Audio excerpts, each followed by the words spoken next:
Hello दोस्तों, मैं नीतीश कुमार आपका स्वागत करता हूं। तो दोस्तों आज हम यहाँ नीट 2023 का फिजिक्स का क्वेश्चन डिस्कस करने जा रहे हैं। तो दोस्तों अपने जो लिए क्वेश्चन में दिया हुआ है, अपने लिए क्वेश्चन में दो सर्किट दिए हुए हैं, ठीक है, जिनका Z1 और Z2 दिया हुआ है, ठीक है। और जो फर्स्ट वाला जो सर्किट है उसमें DC सप्लाई दी हुई है और सेकंड वाले जो सर्किट है उसमें AC सप्लाई दी हुई है, ठीक है। तो अपने लिए Z1 में क्या दिया हुआ, अपने लिए Z1 में R1 10 ओम दिया हुआ है, ठीक है। और जो L1 दिया हुआ है वो 5 मिली हेनरी दिया हुआ है, ठीक है।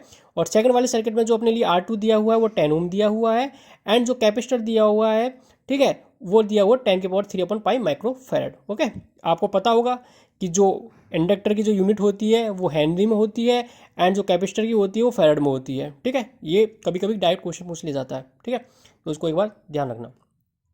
और इसमें पूछा है क्वेश्चन में कि जो इनमें से जो दिया हुआ है ऑप्शन, इनमें से कौन सा रिलेशन ट्रू होगा, ठीक है। तो दोस्तों सबसे पहले अपन फर्स्ट वाले सर्किट को कंसीडर करते हैं। तो फर्स्ट वाले सर्किट में जो अपन Z1 निकालेंगे तो दोस्तों वो जो Z1 होगा वो इक्वल टू R होगा, ठीक है। तो वो R क्यों होगा?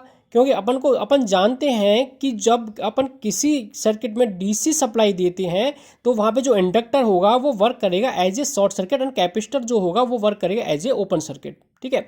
तो यहाँ पे जो अपना जो 5 मिली हेनरी है, जो हेनरी इंडक्टर दिया हुआ है वो शॉर्ट सर्किट हो जाएगा। तो वो शॉर्ट सर्किट हो जाएगा तो जो अपना Z1 जो बचेगा वो इक्वल टू R होगा। तो अपना जो Z1 होगा तो वो होगा इक्वल टू 10 ओम, ठीक है। अब सेकंड वाले सर्किट पे फोकस करते हैं। तो सेकंड वाले सर्किट में अपने लिए क्या दिया है, अपने लिए दिया हुआ कैपेसिटर। तो कैपेसिटर को अपने कैपेसिटेंस में चेंज करना पड़ेगा। तो कैपेसिटेंस में चेंज करने का फॉर्मूला क्या है, एक्स इक्वल टू 1/2πfc, ठीक है। तो 2πf 50 हर्ट्ज, सी अपने लिए दिया हुआ, इसको कैलकुलेट कर लेंगे, ठीक है। तो इसको कैलकुलेट करने के बाद जो अपने पास आएगा वो 10 आएगा, ठीक है। और अपना Z2 को निकालने का फॉर्मूला क्या है, रूट ऑफ रेजिस्टेंस का स्क्वायर प्लस कैपेसिटेंस का स्क्वायर, ओके।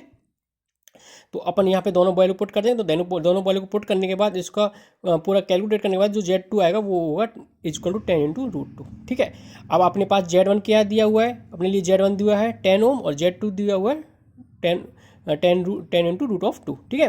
तो स्पष्ट जो अपने लिए डिफरेंस दिखाई दे रहा है कि अब जो अपना Z2 होगा इज ग्रेटर देन Z1 होगा, ठीक है, ठीक है। या अपने कह सकते हैं कि Z1 is less than Z2 होगा, ठीक है।